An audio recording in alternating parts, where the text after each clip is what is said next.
할머니에게 잘해주십시오. 뭐 때문에? 저를 포기하지 않습니까? 아니요. Сонымен біздің типа корейсіміздің алғашқы қатесі эй деп айтты, иә, бейтаныс адамға. Кәрістер никогда өзінен қанша кішкентай болса да бейтаныс адамға эй деп айтпайды. Атын білмейді ғой, сондықтан шақыру үшін чогио деп айтады. Чогио. Ары қарай әжеге орын берсеңші деп айтқысы келді, иә. 할머니에게 자리를 주십시오 деді. Дұрыс емес. 할머니에게 자리를 양보해 주시죠 деп айтады. 양보하다, 자리를 양보하다, орын беру. Қарай кеттік. Орын бер дегенге бот 때문에 деп жауап берді, иә. Қате.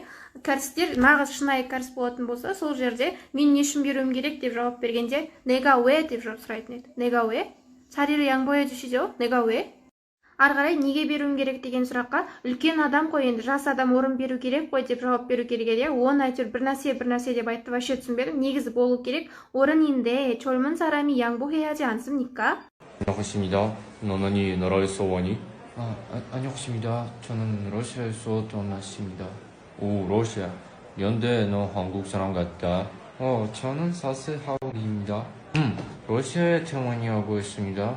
Ары қарай екінші видео.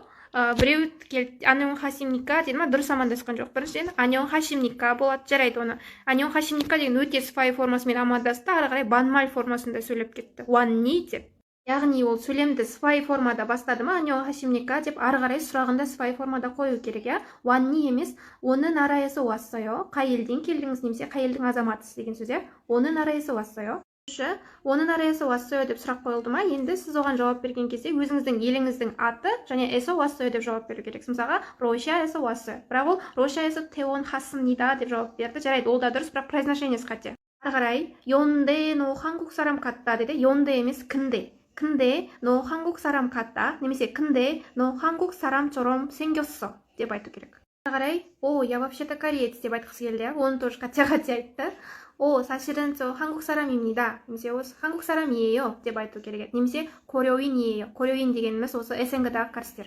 Ары қарай, я много знаю о России деп аудармасын жазды. Кәршені білмеймін, өзі придуманный бір кәршеде сөйлеп кетті. Негізі, 나 러시아에 대해서 많은 걸 알고 있어. 나 러시아에 대해서 많이 알아 деп айту керек еді. Жалпы мен бұндай видеолар егер прикол мағынасында түсірсе ешқандай да қарсы емеспін, бірақ біреуге осындай өтірік кәрісше сөйлеп, кәрісше білетін сияқты түсіргенді мен бұндай шын айтамын, құптамаймын. Көптеген кәрістер, қайтса болады, кәрістер южный, кәдімгі Кореяның шынайы кәрістері болады, және этникалық кәрістер бар. Қазақстандағы, Россиядағы, әртүрлі елдегі этникалық кәрістер, мен сіздерге айтайын, олар кәрісше білмейді. Олардың ана тілі орыс тілі болып кеткен. сондықтан олардан кәрісше үйренбей қойыңыз.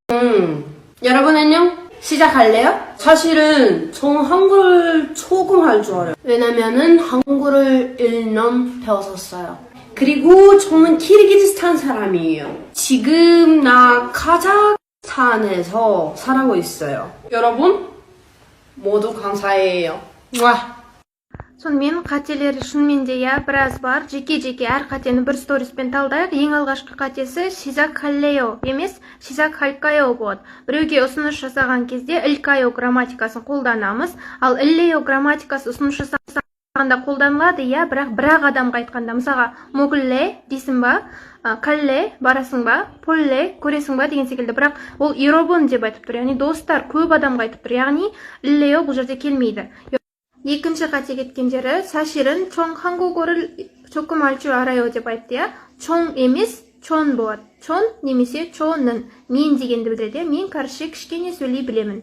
үшінші қатесі, 한국어를 1년 배웠어요 деп айтты. 1년 емес, 1년 болады. Яғни бір жыл бізде ассимиляция ережесі бойынша н әріпі мен л әріпі кездескенде ол л болып оқылады. Яғни 1년.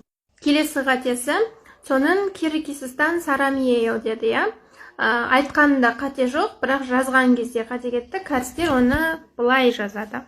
келесі 6-шы қатеміз, 저는 카자흐스탄에서 살고 있어요 деп айтты. 살고 있어요 болады. го итта грамматикалық конструкциясы етістіктің түбіріне жалғанады. Сальда етістігінің түбірі саль, сәйкесінше 살고 있어요.